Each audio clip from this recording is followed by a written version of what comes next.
Good morning and welcome to World Talks as we continue to discuss the latest from the United States. The Democratic Convention wrapped up on Friday and now it's a fast track to the November vote. To discuss the U.S. presidential race with its latest twists and turns, I am joined here this morning by Professor Scott Lucas, University College Dublin. Good morning, sir. Delighted to have you with us. Good morning to join you and your viewers. So let me start by asking you about this latest development. The RFK Jr. dropped out from the race, endorsed Trump. What does it mean for Harris's campaign?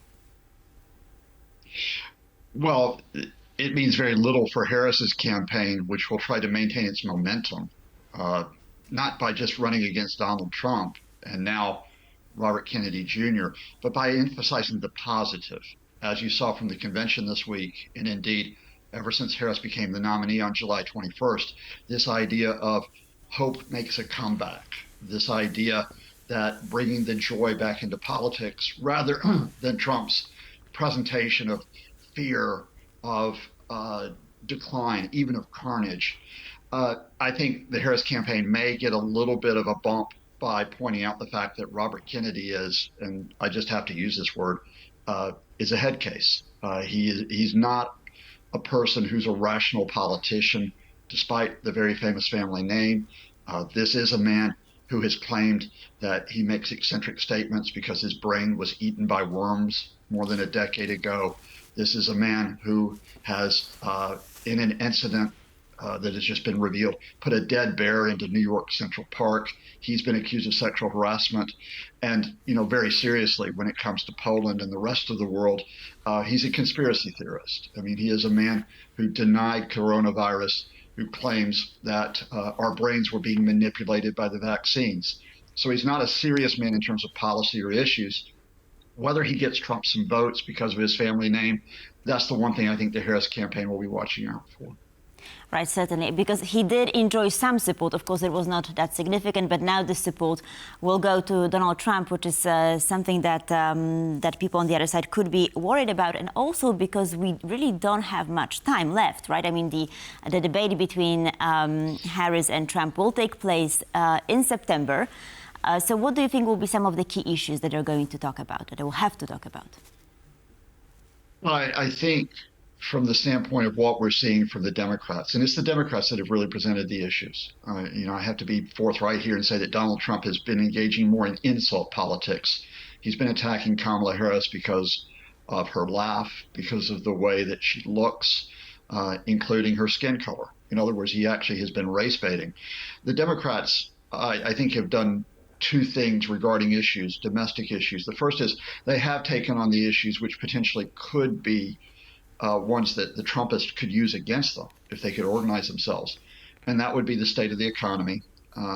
Even though inflation has dropped from 9% to less than 3%, the Harris campaign has pointed out that they need to deal with price rises over food, over housing, over education, over healthcare, and dealing with the issue of immigration and asylum seekers. And here the Harris campaign has been pointing out that they worked with Republicans to put forth a package deal for border security and helping asylum seekers, and it was Trump who blocked that earlier this year. So it's Trump who has been the problem rather than the Democrats.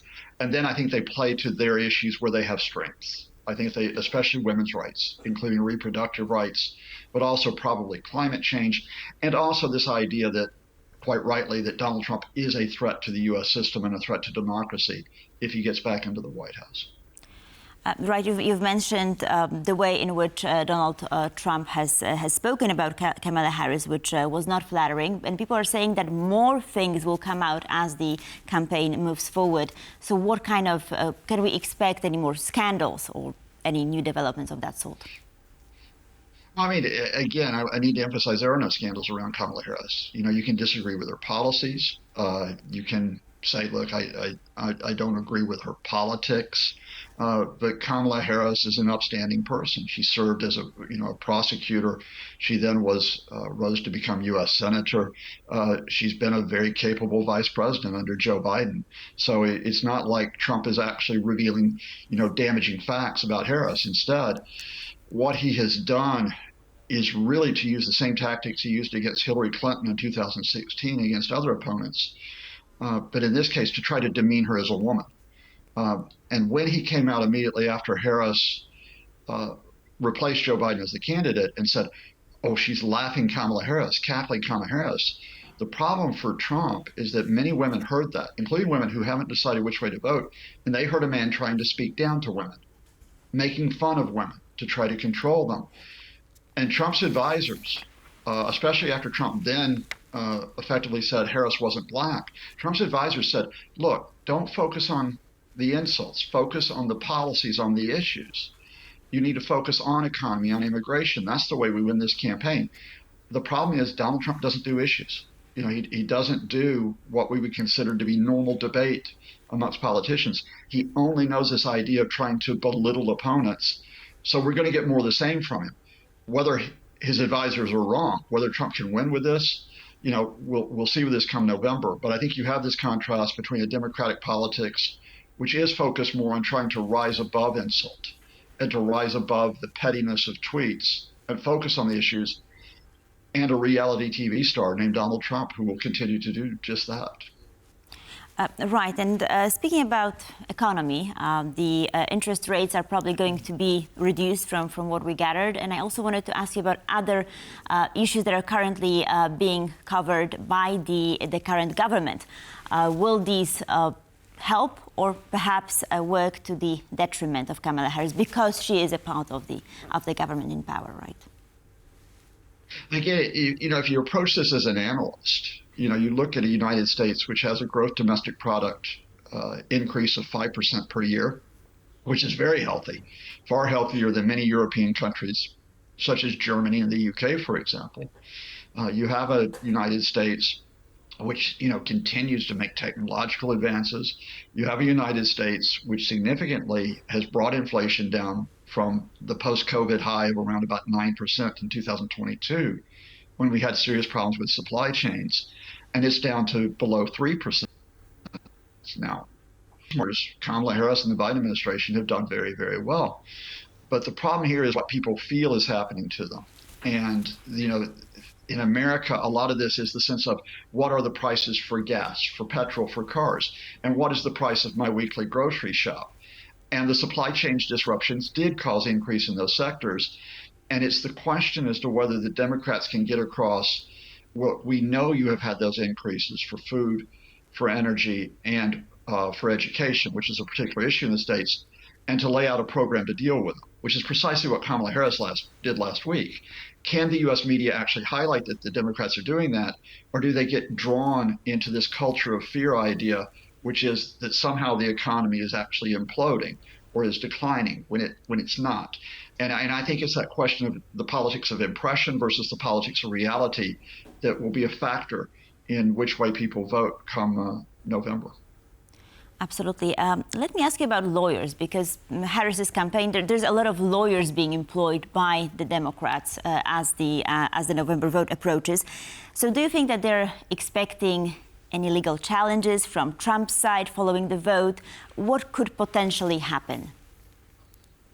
You have to expect legal challenges from Donald Trump. I mean, the history is that in 2016, even though he, you know, won the Electoral College and thus got into the White House, he lost the popular vote. And because he lost the popular vote against Hillary Clinton, he said that election was rigged, even though he becomes president. And then, of course, we know what happens 4 years later. You know, not only does he challenge the election using, you know, legal means, you're entitled to go to the courts. He lost every one but one of more than 60 cases. We know that he challenged that election using, frankly, unconstitutional, illegal means to try to prevent the transfer of power, culminating in the Capitol attack of January 6, 2021. So, yeah, Donald Trump has already flagged that, you know, this could well be a fraudulent election. He has no evidence for that. He simply is saying that in case he loses.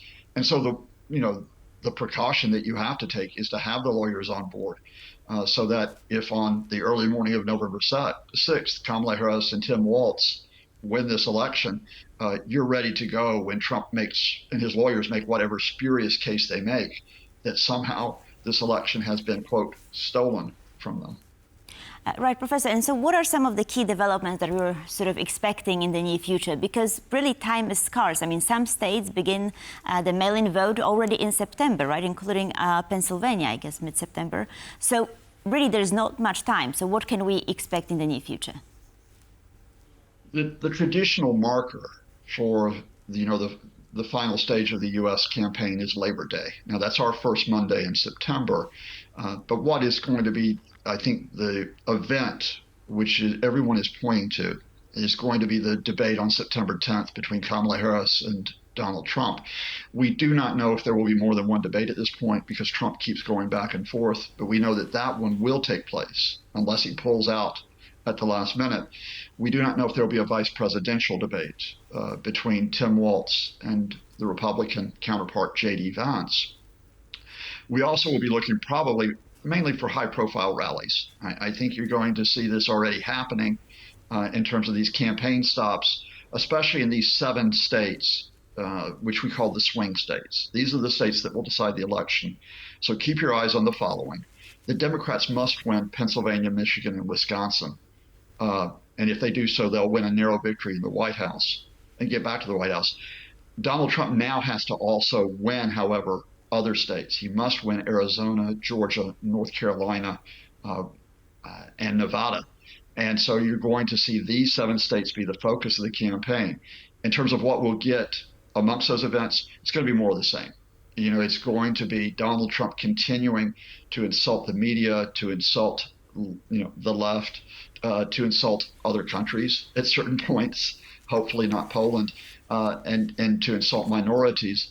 You're going to see Harris and Walz continue to say, look, if you get this man back into the White House, as Harris put it in her acceptance speech, he is an unserious man, but he will have serious consequences if he becomes president, and then talk about the fact we need a positive politics. We need an America that moves forward rather than going back. Absolutely, and we've been concentrating on Harris versus Trump, but of course there are also the vice presidential candidates, Walz and Vance. So what can we expect from these two? Potential debate in October, right, October 1st, but perhaps some other speeches, something to differentiate. I mean, what are your expectations towards the vice presidential candidates? Yeah, if we have a debate, it'll just be the one debate. That's the tradition in American politics now.